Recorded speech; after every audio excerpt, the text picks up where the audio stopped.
അതിരപ്പള്ളിയിൽ മസ്തകത്തിൽ മുറിവേറ്റ നിലയിൽ കണ്ടെത്തിയ കാട്ടാനയ്ക്ക് മയക്കുവെടിവെച്ച് ചികിത്സ നൽകി. മസ്തകത്തിലെ ആഴത്തിലുള്ള മുറിവിൽ നിന്ന് പഴുപ്പ് നീക്കം ചെയ്ത ശേഷം മരുന്നും ആന്റിബയോട്ടിക്കുകളും നൽകി ആനയെ കാട്ടിലേക്ക് വിട്ടു.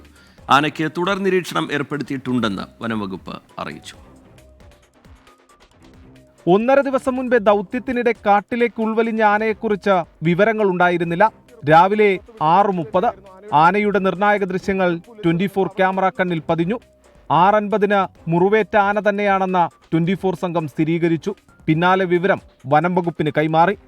3 കാട്ടാനകൾക്കൊപ്പം നിന്ന കൊമ്പൻ വെറ്റിലപ്പാറ 14 നിന്ന് ചാലക്കുടിപ്പുഴയിലെ തുരുത്തിലേക്ക് മാറി. ഇതിനിടയിൽ ദൗത്യസംഘം മേഖലയിലെത്തി. കാട്ടാനക്കൂട്ടത്തിൽ നിന്ന് വേർപെടുത്തിയ കൊമ്പനെ കാലടി പ്ലാന്റേഷന്റെ 2ാം ബ്ലോക്കിൽ വെച്ച മയക്കുവെടി വെച്ചു.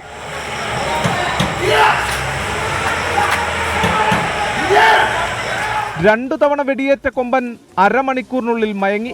പിന്നാലെ ആനയെ വടം വച്ചു ബന്ധിപ്പിച്ച ശേഷം കണ്ണ് കറുത്ത തുണി കൊണ്ട് മൂടിക്കെട്ടി.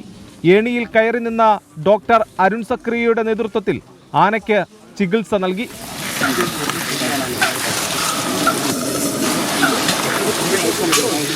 ആനയ്ക്ക് തുടർ നിരീക്ഷണം ഏർപ്പെടുത്തിയിട്ടുണ്ടെന്ന് DFO R ലക്ഷ്മി. മയക്കം വിട്ടുമാറിയ ആനയെ പിന്നീട് വനംവകുപ്പിന്റെ നിരീക്ഷണത്തിൽ കാട്ടിൽ മോചിപ്പിച്ചു. അതിരപ്പള്ളിയിൽ നിന്നും സൂരജ് സജി, 24.